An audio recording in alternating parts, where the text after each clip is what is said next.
दोस्तों, क्या कभी आपके साथ ऐसा हुआ है कि बाहर सब कुछ शांत हो, लेकिन आपके अंदर एक ऐसा तूफान चल रहा हो जो थमने का नाम ही न ले रहा हो। आप बिस्तर पर लेटे हों, आंखें बंद हों, लेकिन नींद कोसों दूर हो। दिल की धड़कनें तेज हों और मन में बस यही विचार घूम रहे हों कि कल क्या होगा, अगर सब कुछ बिखर गया तो। मुझे इतनी घबराहट क्यों हो रही है? चिंता, डर, घबराहट, ये शब्द सुनने में जितने छोटे लगते हैं, इनका बोझ छाती पर उतना ही भारी होता है। ऐसा लगता है जैसे कोई अदृश्य हाथ हमारा गला घोंट रहा हो। आज मैं आपको एक ऐसी कहानी सुनाने जा रहा हूं जो न केवल आपकी इस बेचैनी को शांत करेगी, बल्कि आपको एक ऐसा रास्ता दिखाएगी, एक ऐसा काम बताएगी जिसे अगर आपने कर लिया तो दुनिया की कोई भी चिंता आपको छू भी नहीं पाएगी। ये कहानी है भगवान बुद्ध के समय की। जगह थी श्रावस्ती का जेतवन विहार। कल्पना कीजिए उस जगह की जहां हवाओं में भी चंदन की खुशबू थी, जहां सन्नाटा भी संगीत की तरह लगता था। वहां हजारों भिक्षु अपने ध्यान में लीन रहते थे, लेकिन उन्हीं के बीच एक नया भिक्षु आया था जिसका नाम था मेघ। मेघ ने अपना राजपाट, धन संपत्ति, परिवार सब कुछ छोड़ दिया था। उसे लगा था कि इन चीजों को छोड़ते ही उसे शांति मिल जाएगी। उसे लगा था कि विहार की दीवारों के भीतर आते ही उसका डर खत्म हो जाएगा। लेकिन दोस्तों, जगह बदलने से मन नहीं बदलता। मेघ के साथ भी यही हुआ। वो सुबह के समय अपनी कुटिया में ध्यान लगाने बैठा था। बाहर पक्षी चहचहा रहे थे, सूरज की पहली किरणें धरती को छू रही थीं, लेकिन मेघ के भीतर अंधकार था। उसकी आंखें बंद थीं, लेकिन माथे पर पसीने की बूंदें थीं। उसके हाथ कांप रहे थे। वो मन ही मन खुद से लड़ रहा था। उसके भीतर आवाजें आ रही थीं, मेघ, तू ध्यान क्यों नहीं लगा पा रहा? तेरा मन शांत क्यों नहीं होता? कल क्या होगा? तूने सब कुछ छोड़ दिया, लेकिन तुझे मिला क्या? सिर्फ ये खालीपन और ये डर। ये डर मेरा पीछा नहीं छोड़ रहा। मुझे लग रहा है जैसे कुछ बुरा होने वाला है। मेरा भविष्य क्या है? क्या मैं योग्य हूं? नहीं, मैं बिखर रहा हूं। सोचिए दोस्तों, एक इंसान जो दुनिया की नजर में सब कुछ त्याग चुका है, वो अपने ही मन के शोर से कितना परेशान है। घबराहट उसे खाए जा रही थी। उसे लगा कि कुटिया की दीवारें उसे काटने को दौड़ रही हैं। उसका दम घुटने लगा। वो अपनी कुटिया से बाहर भागा। उसे लगा कि अगर वो नहीं भागा तो उसका दिल फट जाएगा। वो भागते भागते उस विशाल बोधि वृक्ष के पास पहुंचा जहां अक्सर भगवान बुद्ध बैठा करते थे। वहां पहुंचकर वो घुटनों के बल गिर पड़ा। उसने अपना चेहरा हाथों में छिपा लिया और रोने लगा। वो फूट फूट कर रो रहा था। वो खुद से कह रहा था, ये कैसी आग है? मैं जल रहा हूं। बाहर से शांत दिखने का नाटक कर रहा हूं, लेकिन भीतर राख हो रहा हूं। मुझे लगा था बुद्ध की शरण में आते ही सब ठीक हो जाएगा, लेकिन ये घबराहट तो और बढ़ गई है। क्या मैं पागल हो रहा हूं? मुझे उत्तर चाहिए। मुझे बस शांति चाहिए। तभी उसे सूखे पत्तों पर कदमों की एक बहुत ही धीमी आवाज सुनाई दी, जैसे कोई बहुत कोमलता से चल रहा हो। मेघ ने चौंक कर सिर उठाया। सामने साक्षात भगवान बुद्ध खड़े थे। उनके चेहरे पर वही सागर जैसी शांति थी। उनकी आंखों में इतनी गहराई थी कि कोई भी तूफान उसमें समा जाए। बुद्ध ने मेघ को देखा और बहुत ही गहरी आवाज में पूछा, मेघ, रात बीत चुकी है, लेकिन तुम्हारे भीतर का अंधेरा अभी भी घना है। क्या बात है? तुम्हारी आंखों में वो डर है जो किसी जंगली जानवर को देखकर भी नहीं होता। मेघ खुद को रोक नहीं पाया। वो बुद्ध के चरणों में गिर पड़ा। उसका पूरा शरीर कांप रहा था। उसने कहा, तथागत, मुझे बचाइए। मैं हार गया हूं। मैंने सोचा था कि संसार छोड़ने से दुख छूट जाएगा, लेकिन यहां तो मेरा अपना मन ही मेरा सबसे बड़ा दुश्मन बन गया है। मुझे चिंता खा रही है प्रभु। मुझे घबराहट होती है। मुझे नहीं पता किस बात की, लेकिन हर पल लगता है कि कुछ बुरा होने वाला है। मेरा दिल जोर जोर से धड़कता है, हाथ कांपते हैं। मैं ध्यान में बैठता हूं तो विचार मुझे नोचने लगते हैं। कृपा करके मुझे कोई रास्ता दिखाइए। मुझे बस एक काम बता दीजिए जिसे करके मैं इस नरक से बाहर निकल सकूं। बुद्ध ने धीरे से अपना हाथ मेघ के सिर पर रखा। उस स्पर्श में जादू था। मेघ का कांपना थोड़ा कम हुआ। बुद्ध ने उसे अपने पास एक पत्थर पर बैठाया। बुद्ध बोले, मेघ, तुम उस रोग से पीड़ित हो जिससे आज पूरा संसार पीड़ित है।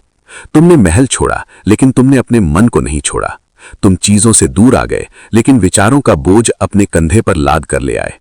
बताओ मुझे, तुम्हें अभी इसी पल किस बात का डर है? मेघ ने हकलाते हुए कहा, डर इस बात का है कि मैं सफल हो पाऊंगा या नहीं। डर इस बात का है कि लोग मेरे बारे में क्या सोचेंगे।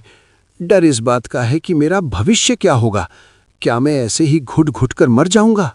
बुद्ध ने उसकी आंखों में देखा और पूछा, ध्यान से देखो मेघ, तुम जिन भी बातों से डर रहे हो, क्या उनमें से कोई भी अभी इसी पल तुम्हारे सामने हो रही है? क्या कोई तुम्हारे प्राण ले रहा है? क्या कोई तुम्हें अभी अपमानित कर रहा है? मेघ एक पल के लिए रुका। उसने सोचा, फिर बोला, नहीं तथागत, अभी तो यहां कोई नहीं है। अभी तो मैं आपके सामने सुरक्षित हूं। तब बुद्ध ने एक बहुत बड़ी बात कही। उन्होंने कहा, मेघ, इसका मतलब यह है कि तुम्हारा दुख हकीकत नहीं है। तुम्हारा दुख तुम्हारी यादें और तुम्हारी कल्पना है। तुम या तो बीते हुए कल के घावों को कुरेद रहे हो या आने वाले कल के लिए डरे हुए हो, और इन दोनों के बीच तुम जीवन को खो रहे हो। मेघ ने कहा, यह सच है भगवान, मैं समझता हूं, मैंने ये सब ज्ञान सुना है, लेकिन जब वो घबराहट का दौरा पड़ता है, जब चिंता की लहर आती है, तो ये सारा ज्ञान धरा का धरा रह जाता है। मुझे कोई ऐसा ठोस काम बताइए, कोई ऐसी क्रिया जिसे करते ही ये सब खत्म हो जाए। मैं अब बातों से ऊब चुका हूं, मुझे वो एक काम बताइए। बुद्ध मुस्कुराए। उन्होंने कहा, एक काम? हां, एक काम है। एक ऐसा काम जो अगर तुम साध लो तो न केवल चिंता और घबराहट, बल्कि तुम्हारे वजूद का सारा दुख धुएं की तरह उड़ जाएगा। लेकिन मेघ, वो काम करने के लिए क्या तुम तैयार हो? मेघ ने दृढ़ता से कहा, मैं तैयार हूं तथागत। आप मेरे प्राण भी मांग लें तो मैं देने को तैयार हूं। बस मुझे इस मानसिक जेल से आजाद कर दीजिए। बुद्ध ने कहा, प्राण देने की जरूरत नहीं है, प्राण को जीने की जरूरत है। चलो, वो एक काम बताने से पहले मुझे तुम्हें यह समझाना होगा कि तुम गलती कहां कर रहे हो। आओ मेरे साथ। बुद्ध मेघ को लेकर जंगल की ओर चल पड़े। रास्ता पथरीला था, धूप तेज हो रही थी। मेघ के मन में सवाल चल रहे थे कि बुद्ध उसे कहां ले जा रहे हैं, कोई मंत्र क्यों नहीं देते। लेकिन वो चुपचाप पीछे चलता रहा। काफी दूर चलने के बाद वे एक तेज बहती हुई नदी के किनारे पहुंचे। नदी का पानी बहुत गंदा था, मटमैला था। शायद अभी अभी वहां से जानवरों का झुंड गुजरा था, जिससे नीचे की मिट्टी ऊपर आ गई थी। बुद्ध रुक गए। उन्होंने कहा, मेघ, तुम्हें प्यास लगी होगी। मेघ ने कहा, हां तथागत, गला सूख रहा है। बुद्ध ने कहा, तो जाओ, इस नदी से मेरे लिए और अपने लिए थोड़ा जल ले आओ। मेघ अपना बर्तन लेकर नदी किनारे गया, लेकिन जैसे ही वो झुका, उसने देखा पानी तो कीचड़ से भरा है, सड़ी हुई पत्तियां बह रही हैं, ये पीने लायक नहीं था। वो वापस आया और बोला, तथागत, जल बहुत गंदा है, अगर हम थोड़ा और आगे चलें तो शायद साफ पानी मिल जाए। बुद्ध ने कहा, नहीं मेघ, हम यहीं बैठेंगे और हम यही जल पिएंगे। मेघ हैरान रह गया, गंदा पानी? इससे तो हम बीमार पड़ जाएंगे। लेकिन बुद्ध पेड़ के नीचे शांति से बैठ गए। मेघ भी झुंझलाहट और चिंता के साथ पास में बैठ गया। उसका मन फिर से दौड़ने लगा। ये क्या हो रहा है?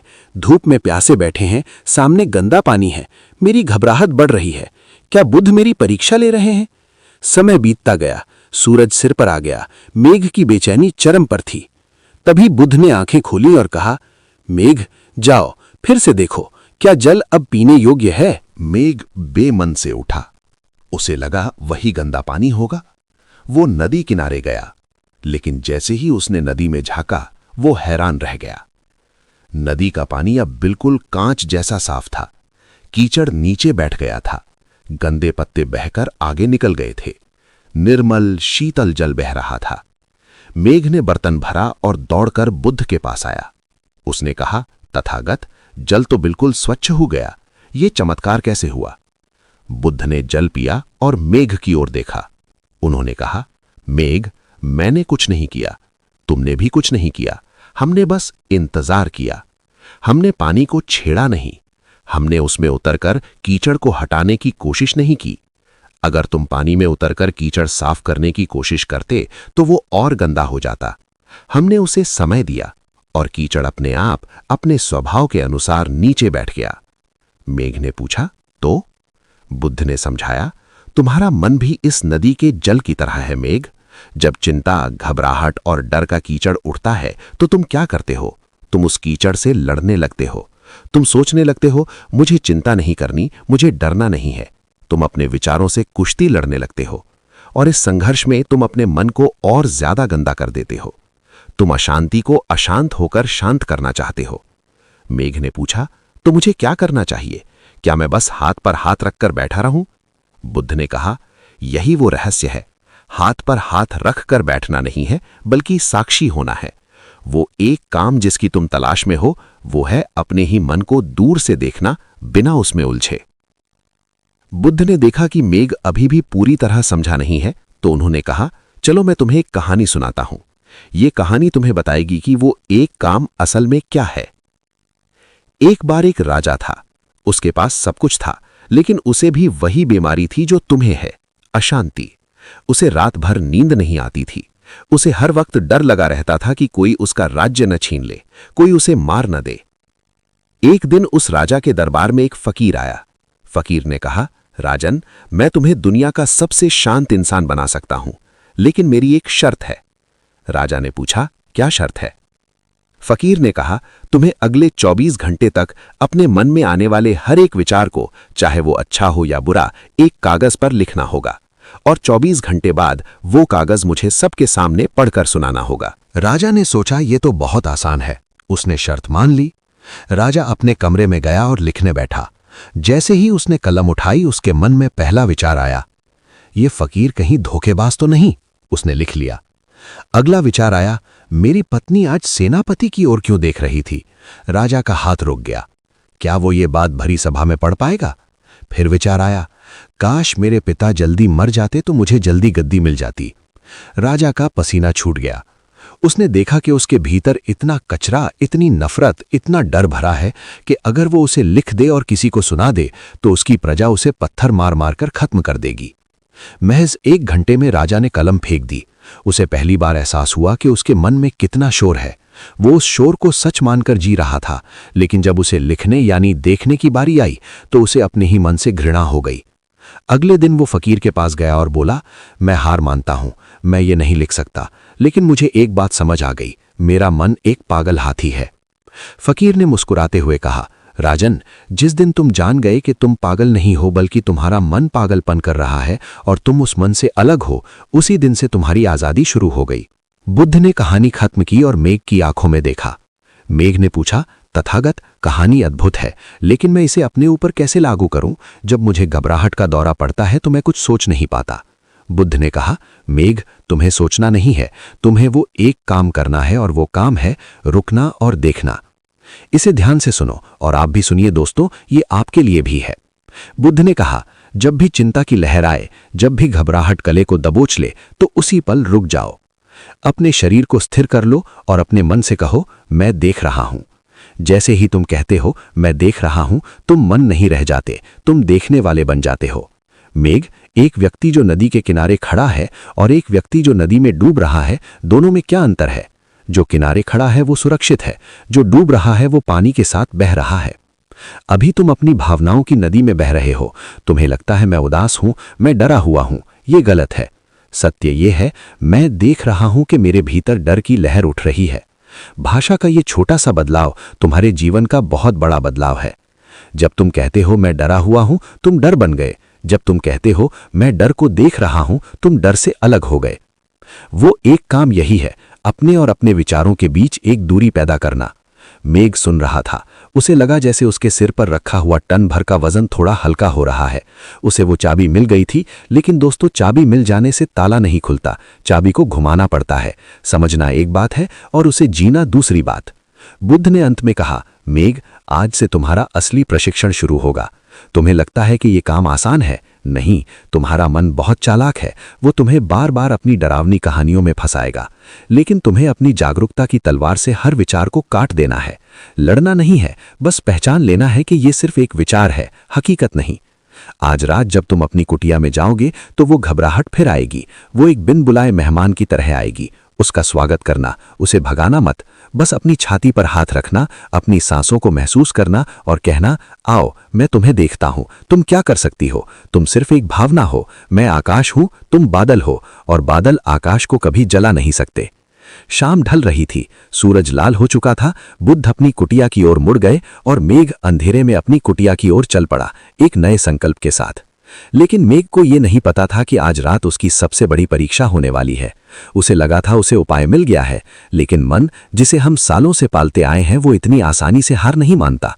वो पलटवार करता है, और जब मन पलटवार करता है तो वो पहले से ज्यादा खतरनाक होता है। दोस्तों, अब आगे मेघ अपनी कुटिया में गया। उसने दिया जलाया और ध्यान के आसन में बैठ गया। उसने अपनी छाती तानी और मन ही मन ललकारा, आओ चिंता, आओ घबराहट, आज मैं तुम्हें देखूंगा, आज मैं डरूंगा नहीं। शुरुआत के कुछ मिनट सब शांत रहा। मेघ को लगा, वाह, ये तो काम कर रहा है, देखो कोई विचार नहीं आ रहा, मैं जीत गया। लेकिन ठीक यही मन की पहली चाल थी। मन ने उसे झूठी सुरक्षा का एहसास कराया, और जैसे ही मेघ थोड़ा ढीला पड़ा, मन ने पीछे से वार किया। अचानक एक विचार आया, एक बहुत ही धीमा सा विचार। मेघ, क्या तुझे यकीन है कि बुद्ध का तरीका काम करेगा? अगर ये काम नहीं किया तो देख, तुझे अभी भी नींद नहीं आ रही है, तेरा जीवन बर्बाद हो चुका है। मेघ सतर्क हुआ। उसने याद किया, मुझे सिर्फ देखना है। उसने कहा, मैं देख रहा हूं कि ये एक विचार है। लेकिन मन ने पैतरा बदला। मन ने तर्क छोड़ दिया और भावनाओं पर हमला किया। अचानक मेघ को अपनी बूढ़ी मां की याद आने लगी, जिन्हें वो रोता हुआ छोड़ आया था। उसे अपने राज्य के जलने के दृश्य दिखने लगे, और देखते ही देखते उसकी छाती में फिर वही भारीपन, वही घबराहट का गोला बनने लगा। मेघ ने कोशिश की, मैं देख रहा हूं, मैं देख रहा हूं, लेकिन इस बार घबराहट इतनी तेज थी कि वो सिर्फ देख नहीं पाया, वो घबराहट में डूब गया। उसने खुद से कहा, ये जा क्यों नहीं रही? मैं देख तो रहा हूं, बुद्ध ने कहा था देखने से ये विलीन हो जाएगी, ये जा क्यों नहीं रही? और यही वो गलती कर गया। दोस्तों, ध्यान से सुनिए, क्योंकि हम सब यही गलती करते हैं। मेघ देख नहीं रहा था, वो इंतजार कर रहा था कि कब ये घबराहट जाए। मैं देख रहा हूं ताकि ये चली जाए, ये सौदा है, ये साक्षी भाव नहीं है। उसके मन में संघर्ष चल रहा था। वो चाह रहा था कि डर खत्म हो जाए, और जितना वो उसे धक्का दे रहा था, डर उतना ही बड़ा होकर सामने आ रहा था।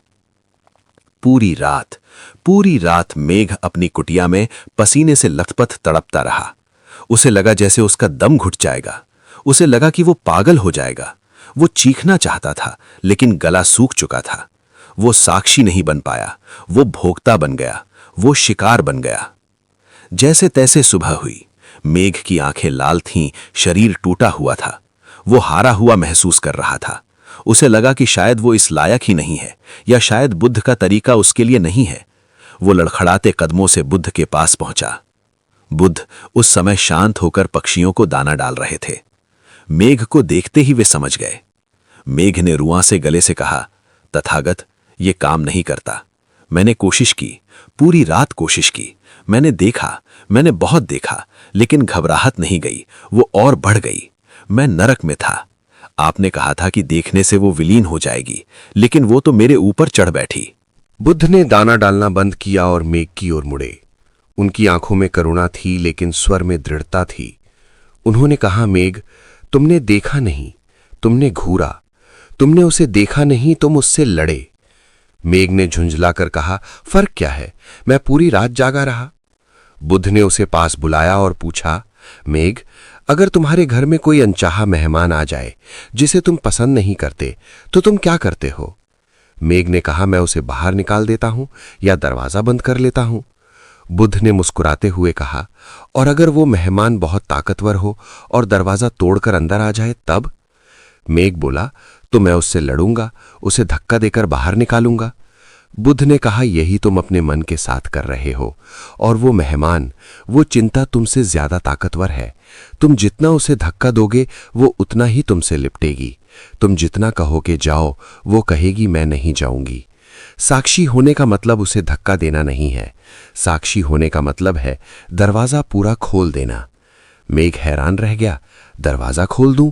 उस डर के लिए, उस घबराहट के लिए? तब तो वो मुझे मार डालेगी। बुद्ध ने कहा, नहीं मेघ, डर अंधेरे में पलता है, डर विरोध से पलता है। जब तुम कहते हो मुझे घबराहट नहीं चाहिए, तो तुम घबराहट को और ऊर्जा देते हो। आज तुम्हें दूसरा पाठ सीखना होगा, और वो पाठ है पूर्ण स्वीकार। बुद्ध ने जमीन से एक कांटा उठाया और बोले, अगर ये कांटा मेरे पैर में चुभ जाए और मैं कहूं नहीं, ये नहीं होना चाहिए, ये क्यों हुआ, इसे अभी निकलना चाहिए, और मैं उसे गुस्से में खींचूं, तो क्या होगा? घाव और गहरा हो जाएगा। घबराहट तुम्हारे मन का कांटा है। तुम्हें उसे निकालने की जल्दबाजी नहीं करनी है। तुम्हें उसे कहना है, तथास्तु, तुम हो तो रहो, मैं तुम्हें जगह देता हूं। मेघ को ये बात बहुत अजीब लग रही थी। हम सबको अजीब लगती है। हम दर्द को कैसे स्वीकार कर लें? बुद्ध ने आगे समझाया, मेघ, आज एक प्रयोग करना। जब घबराहट आए तो उसे दुश्मन मत मानना, उसे एक छोटे रोते हुए बच्चे की तरह देखना। कल्पना करो कि तुम्हारी घबराहट एक छोटा बच्चा है जो तुम्हारा ध्यान खींचना चाहता है। अगर तुम उस बच्चे को डांटोगे, कमरे में बंद करोगे, तो वो और जोर से रोएगा, वो तांडव मचा देगा। लेकिन अगर तुम उसे गोद में उठा लो और प्यार से कहो, मैं यहां हूं, बताओ क्या बात है, तो वो बच्चा शांत हो जाएगा। बुद्ध ने मेघ को एक बहुत ही शक्तिशाली तकनीक बताई। उन्होंने कहा, आज जब घबराहट आए तो भागना मत, बैठ जाना और अपनी घबराहट से बात करना। उससे पूछना, तुम मुझे क्या बताने आई हो? और सबसे जरूरी बात, उस संवेदना को महसूस करना। विचारों में मत उलझना। जब तुम्हें डर लगता है तो शरीर में क्या होता है? पेट में गुड़गुड़ होती है, छाती में भारीपन होता है, गला सूखता है। अपना पूरा ध्यान उस भारीपन पर ले जाओ, उस फीलिंग पर। उसे बदलने की कोशिश मत करना, बस उसे महसूस करना, जैसे तुम किसी जलते हुए दिए को निहार रहे हो। मेघ ने पूछा, इससे क्या होगा? बुद्ध बोले, तुम देखोगे कि जिसे तुम भूत समझ रहे थे वो सिर्फ धुआं था। जब तुम संवेदना में पूरी तरह उतर जाते हो तो विचार टूट जाते हैं, और विचार ही ईंधन है। बिना विचारों के डर जिंदा नहीं रह सकता। मेघ फिर से तैयार हुआ, लेकिन इस बार उसके अंदर जीतने की अकड़ नहीं थी, बल्कि समझने की जिज्ञासा थी। अगली शाम मेघ फिर अपनी कुटिया में बैठा। अंधेरा हुआ, सन्नाटा छाया, और आदत के मुताबिक वो घबराहट फिर आई। वो काली छाया, वो अनजाना डर। मेघ का दिल धड़कने लगा, लेकिन इस बार मेघ ने उसे धक्का नहीं दिया। उसने अपनी आंखें बंद की और गहरी सांस ली। उसने मन ही मन कहा, आओ, तुम्हारा स्वागत है। मेरे शरीर में जहां भी जगह मिले बैठ जाओ, मैं आज तुमसे लड़ूंगा नहीं। उसने अपना ध्यान अपनी छाती पर केंद्रित किया, जहां उसे भारीपन महसूस हो रहा था। उसने उस भारीपन को बहुत गौर से देखा। उसने उसे कोई नाम नहीं दिया कि ये बुरा है। उसने बस ये देखा कि ये एक ऊर्जा है। यहां गर्मी है, यहां कंपन है, यहां जकड़न है। वो एक वैज्ञानिक की तरह अपने ही दर्द की जांच करने लगा। और दोस्तों, फिर वो चमत्कार हुआ जिसकी उम्मीद मेघ को नहीं थी। जैसे ही उसने उस दर्द को पूरी तरह स्वीकार कर लिया, जैसे ही उसने कहा, तुम रह सकते हो, मुझे कोई दिक्कत नहीं, अचानक उस डर की पकड़ ढीली पड़ गई। वो घबराहट जो एक राक्षस की तरह बड़ी दिख रही थी, सिकुड़ने लगी। क्योंकि घबराहट को जिंदा रहने के लिए आपके डर की जरूरत होती है। जब आप डरते ही नहीं, जब आप कहते हैं आओ बैठो, तो घबराहट कंफ्यूज हो जाती है, उसका भोजन खत्म हो जाता है। मेघ बैठा रहा। विचार आए, तू मरेगा। मेघ ने मुस्कुराकर कहा, ठीक है, यह भी एक विचार है। विचार आया, तू कभी ठीक नहीं होगा। मेघ ने संवेदना को महसूस करते हुए कहा, शायद, लेकिन अभी इस पल में मैं सिर्फ सांस ले रहा हूं। धीरे धीरे तूफान शांत होने लगा। वो नदी जिसका पानी गंदा था, अब सच में साफ होने लगी थी। मेघ को पहली बार एक ऐसी शांति का अनुभव हुआ जो कोशिश करने से नहीं, बल्कि हथियार डाल देने से मिली थी। उसने अपने ही मन के सामने आत्मसमर्पण नहीं किया था, उसने स्वीकार के सामने आत्मसमर्पण किया था।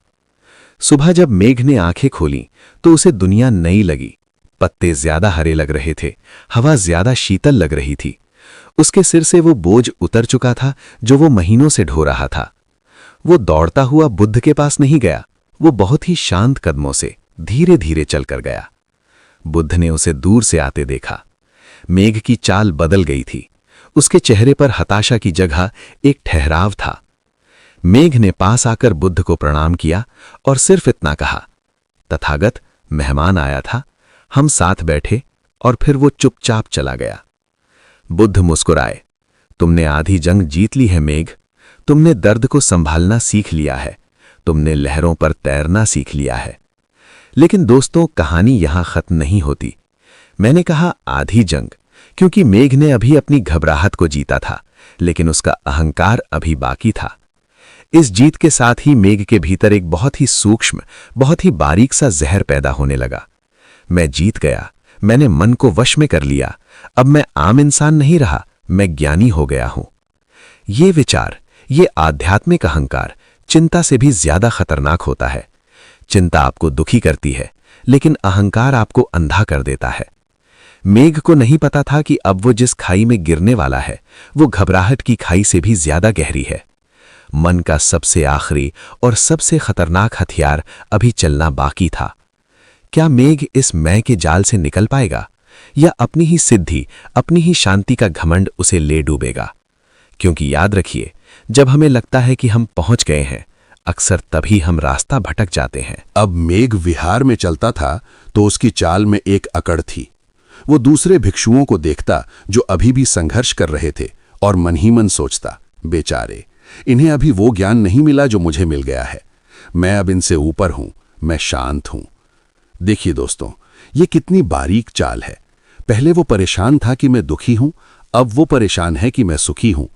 दोनों में एक शब्द कॉमन है, मैं। जब तक ये मैं जिंदा है, डर कभी भी वापस आ सकता है, क्योंकि मैं को हमेशा अपनी सुरक्षा की चिंता रहती है। एक दिन बुद्ध ने मेघ को बुलाया। मेघ बड़े आत्मविश्वास के साथ गया। उसे लगा बुद्ध उसकी तारीफ करेंगे। बुद्ध ने कहा, मेघ, सुना है तुमने मन को जीत लिया है। मेघ ने विनम्रता का नाटक करते हुए कहा, जी तथागत, आपकी कृपा से अब कोई विचार मुझे सताता नहीं। मैं अब अखंड शांति में हूं। बुद्ध मुस्कुराए। वो मुस्कान बहुत रहस्यमयी थी। उन्होंने कहा, अच्छा है, तो अब तुम एक काम करो। आज दोपहर तुम श्रावस्ती के मुख्य बाजार में जाओ। वहां एक पागल हाथी ने बहुत कोहराम मचाया था। अब स्थिति शांत है, लेकिन लोग डरे हुए हैं और गालियां दे रहे हैं। तुम्हें वहां बीच बाजार में जाकर बैठना है और ध्यान करना है। मेघ ने सोचा, ये कौन सी बड़ी बात है, मैं तो हिमालय जैसा अचल हूं। वो बाजार गया। वहां भीड़ थी, शोर था, गंदगी थी, लोग एक दूसरे पर चिल्ला रहे थे। मेघ ने एक जगह साफ की और आंखें बंद करके बैठ गया। वो अपनी शांति का प्रदर्शन करना चाहता था। तभी एक शराबी वहां से गुजरा। उसने मेघ को देखा और हंसने लगा। उसने कहा, देखो इस ढोंगी को, काम धाम कुछ नहीं करता, यहां बीच रास्ते में रास्ता रोकने बैठा है। शराबी ने मेघ के ऊपर कीचड़ फेंका और उसे धक्का दे दिया। उसी क्षण, उसी एक पल में मेघ की सारी शांति कांच की तरह टूट गई। उसकी आंखें खुलीं, उसका चेहरा गुस्से से लाल हो गया, उसकी मुट्ठियां तन गईं। उसके मन में विचार आया, तुच्छ प्राणी, तूने एक ज्ञानी का अपमान किया है। और जैसे ही गुस्सा आया, उसके पीछे पीछे वही पुरानी घबराहट वापस आ गई। उसका दिल जोर से धड़कने लगा, उसके हाथ कांपने लगे। ये क्या हो गया? मेरी शांति कहाँ गई? मैं तो ठीक हो गया था। मेघ वहां से भाग खड़ा हुआ। वो बाजार की उस गंदगी और शोर को बर्दाश्त नहीं कर पाया।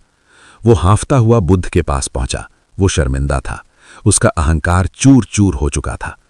बुद्ध ने उसे देखा और पूछा, क्या हुआ मेघ? बाजार का शोर तुम्हारी शांति खा गया? मेघ ने सिर झुका लिया। तथागत, मैं असफल हो गया। मुझे लगा था मैंने पा लिया, लेकिन मैं तो वहीं खड़ा हूं जहां से शुरू किया था। एक धक्के ने मुझे हिला दिया। ऐसा क्यों हुआ? बुद्ध ने अब वो अंतिम सत्य बताया जो मैं चाहता हूं कि आप सब अपने दिल पर लिख लें। बुद्ध ने कहा, मेघ, तुमने शांति का एक महल बनाया था, और हर महल की दीवारें होती हैं। जब तक दीवारें हैं, कोई भी उन्हें तोड़ सकता है। तुमने अपनी घबराहट को तो स्वीकार कर लिया था, लेकिन तुमने अपने मैं को नहीं छोड़ा था। तुम्हें लग रहा था मैं शांत हूं। जब तक ये मैं है, तब तक कोई भी इसे चोट पहुंचा सकता है, कोई भी इसे डरा सकता है। मेघ ने पूछा, तो मैं क्या करूं प्रभु? इस मैं को कैसे मारूं? ये तो मेरी परछाई है। बुद्ध ने कहा, अंधेरे को मारने के लिए तलवार नहीं चलाते, बस दिया चलाते हैं। इस मैं को मारने का केवल एक ही तरीका है, और वही वो अंतिम काम है जो पूरी दुनिया को जानना चाहिए। बुद्ध ने कहा, वो काम है करुणा, सेवा, खुद को दूसरों में घोल देना।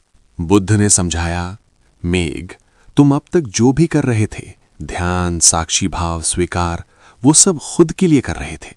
मेरी चिंता जाए, मुझे शांति मिले।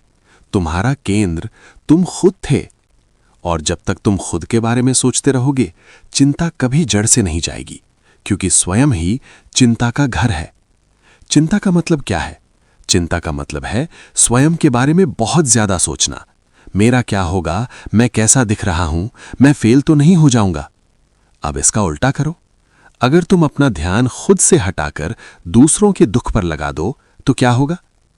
बुद्ध ने मेघ को एक नया काम दिया। मेघ, अब ध्यान करना छोड़ दो।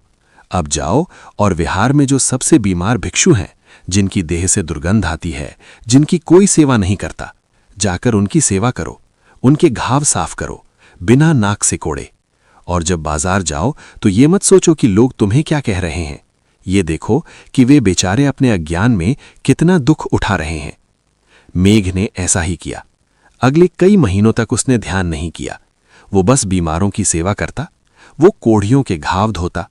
शुरुआत में उसे घिन आई, लेकिन धीरे धीरे उसे उन लोगों के दर्द के सामने अपना दर्द बहुत छोटा लगने लगा। एक दिन जब वो एक बीमार व्यक्ति के पैर दबा रहा था, उसे अचानक एहसास हुआ, अरे पिछले 1 महीने से मुझे एक बार भी घबराहट नहीं हुई। मुझे याद भी नहीं रहा कि मैं हूं। मुझे चिंता किसकी करनी है? मेरी। लेकिन मैं तो रहा ही नहीं। वो दौड़कर बुद्ध के पास नहीं गया, वो शांति से चलता हुआ गया।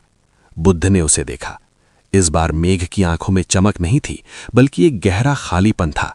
एक ऐसी झील जिसमें कोई पत्थर फेंको तो भी हलचल नहीं होती, पत्थर समा जाता है। बुद्ध ने पूछा, मेघ, शांति मिली?